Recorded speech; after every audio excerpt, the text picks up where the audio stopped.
بسم الله الرحمن الرحيم. عن عبد الله بن مسعود رضي الله تعالى عنه قال قال رسول الله صلى الله عليه وسلم: إني لأعرف آخر أهل النار خروجا، رجل يخرج منها زحفا فيقال له: انطلق فادخل الجنة. قال: فيذهب ليدخل الجنة فيجد الناس قد أخذوا المنازل فيرجع فيقول: يا رب قد أخذ الناس المنازل. فيقال له: أتذكر الزمان الذي كنت فيه؟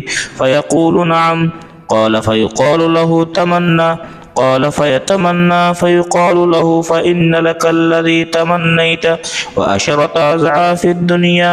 قال: فيقول: تسخر بي وأنت الملك. قال: فلقد رأيت رسول الله صلى الله عليه وسلم ضحك حتى بدت نواجسه. رواه الترمذی۔ حضرت عبداللہ ابن مسعود رضی اللہ تعالی عنہ فرماتے ہیں کہ حضور اقدس صلی اللہ علیہ وسلم نے ارشاد فرمایا کہ میں اس شخص کو جانتا ہوں جو سب سے آخر میں آگ سے نکلے گا۔ وہ ایک ایسا آدمی ہوگا کہ زمین پر گھسٹتا ہوا دوزخ سے نکلے گا کہ جہنم کے عذاب کی سختی کی وجہ سے سیدھے چلنے پر بھی قادر نہ ہوگا۔ اس کو حکم ہوگا کہ جا جنت میں داخل ہو جا۔ وہاں جا کر دیکھے گا کہ لوگوں نے تمام جگہوں پر قبضہ کر رکھا ہے، سب جگہیں پر ہو چکی ہیں۔ لوٹ کر بارگاہ الہی میں اس کی اطلاع کرے گا۔ وہاں سے ارشاد ہوگا: کیا دنیاوی منازل کی حالت بھی یاد ہے؟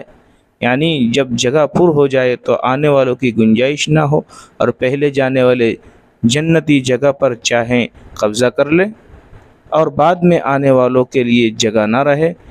اس عبارت کا ترجمہ اکابر علماء نے یہی تحریر فرمایا ہے، مگر بندہ ناچیز یعنی شیخ الحدیث علامہ زکریا قدس سرہ فرماتے ہیں کہ بندہ ناچیز کے نزدیک اگر اس کا مطلب یہ کہا جائے تو زیادہ اچھا معلوم ہوتا ہے۔ کیا دنیا کی وسعت اور فراخی بھی یاد ہے کہ تمام دنیا کتنی بڑی تھی؟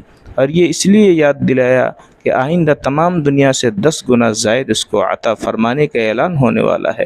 تو ساری دنیا کا ایک مرتبہ تصور کرنے کے بعد اس عطیہ کی کثرت کا اندازہ ہو۔ وہ عرض کرے گا کہ رب العالمین رب العزت خوب یاد ہے۔ اس پر ارشاد ہوگا کہ اچھا کچھ تمنائیں کرو۔ جس نوع سے دل چاہے وہ اپنی تمنائیں بیان کرے گا۔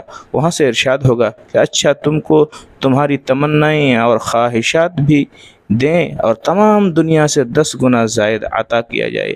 وہ عرض کرے گا: یا اللہ، اے پاک پروردگار عالم، آپ بادشاہوں کے بادشاہ ہو کر بھی مجھ سے تمسخر مذاق فرما رہے ہیں کہ وہاں ذرا سی بھی جگہ نہیں ہے اور آپ تمام دنیا سے 10 گنا زائد مجھے عطا فرما رہے ہیں۔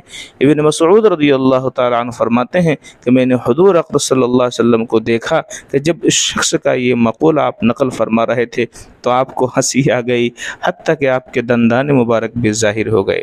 معزز سامعین و ناظرین، اس حدیث مبارکہ کے اندر جو آپ علیہ الصلاۃ والسلام کی ہنسی یعنی تبسم فرمانے کا جو ذکر چل رہا ہے، آخر میں جو یہ عبارت ہے اسی سے اس کا جو ہے مطابقت ہے۔